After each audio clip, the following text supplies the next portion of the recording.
अस्सलामुअलैकुम। उम्मीद है आप सब खैरियत से होंगे। आज हम बनाएंगे मग। इसकी रेसिपी आपके साथ शेयर करेंगे। यहाँ पर मैंने एक बीफ का मग्स लिया है और एक देचकी में हम पानी डाल लेंगे और इसमें आधा चम्मच हल्दी शामिल कर देंगे और इसे मिक्स कर देंगे और बॉईल होने तक छोड़ देंगे।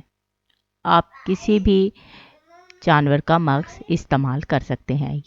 पानी में बॉईल आ चुका है। अब हम इसमें मग्स शामिल करेंगे और मग्स को अच्छे तरीके से इसमें डिप कर देंगे और ताकि हमारा मग्स अच्छे तरीके से पक जाए। जो हाफिज़ कुरान बच्चे बनते हैं उनको इसी तरीके से मग्स तैयार कर दिया जाता है। इससे बच्चों का दिमाग तेज़ होता है और उनकी याददाश्त अच्छी हो जाती है। हम इसकी साइड्स चेंज कर देंगे ताकि अच्छे से ये हमारा मग्स पक जाए। अगर ये कच्चा रहेगा तो इसमें से एक स्मेल आती है जो कि अच्छी नहीं लगती।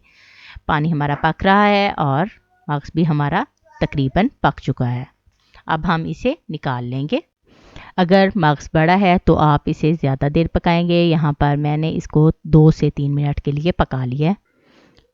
अब हम इसको निकाल कर थोड़ा ठंडा होने के लिए रखेंगे ताकि इसके ऊपर ये जो बारीक सी झली होती है इसको हम उतार सकें। अब हम एक पैन में ऑयल डालेंगे। ये तकरीबन मैंने थोड़ा सा ऑयल शामिल किया है। अब हम इसमें एक छोटा प्याज चॉप करके डाल देंगे और इसे फ्राई कर लेंगे। प्याज को हमने डार्क ब्राउन नहीं करना, हल्का सा फ्राई करना है। थोड़ा मग्स ठंडा हो चुका है तो इसका हम ऊपर वाली झली उतार लेंगे। ये देखें, आपने आहिस्ता से पकड़कर इसको खींचते जाना है तो ये उतरती जाती है। अब हम इसमें प्याज फ्राई हो चुका है। अब हम इसमें शामिल करेंगे 1 चम्मच के करीब लहसुन अदरक का पेस्ट और इसको हल्का सा फ्राई कर लेंगे। अब इसमें हमने एक छोटा टमाटर शामिल किया है चॉप करके, इसको भी हम फ्राई कर लेंगे। थोड़ा नरम हो जाएगा तो हम इसमें थोड़ा सा पानी शामिल करेंगे और उसके बाद हम इसमें मसाले शामिल करेंगे। ये मैंने थोड़ा सा पिसा हुआ धनिया शामिल किया है, थोड़ा सा सफ़ेद ज़ीरा शामिल किया है, थोड़ी सी हल्दी शामिल करेंगे और थोड़ी सी सुरख मिर्च शामिल करेंगे और इसे मिक्स कर लेंगे। जितने आप इसमें कम मसाले शामिल करेंगे उतना ही ये टेस्टी बनेगा।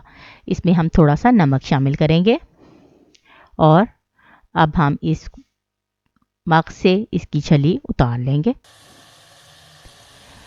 मसाला हमारा तैयार हो चुका है और टमाटर भी गल चुके हैं।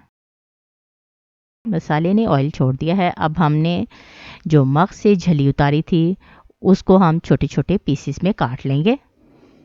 ये बिल्कुल अंडे की तरह होता है और इसका टेस्ट बहुत अच्छा होता है। बाकी जो अंदर की तरफ झिली है उसको भी हम इस तरह रिमूव कर लेंगे।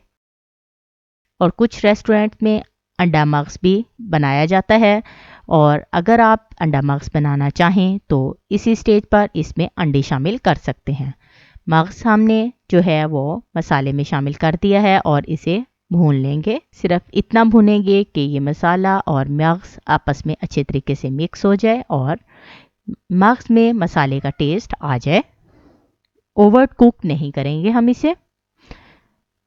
मग्स हमारा तैयार है। उम्मीद है आपको हमारी ये रेसिपी पसंद आई होगी और आप अपने बच्चों को बनाकर इसे ज़रूर देंगी ताकि उनके दिमाग तेज़ हों। अल्लाह ताला आप सबको अपने हिफ्ज़ मान में रखे।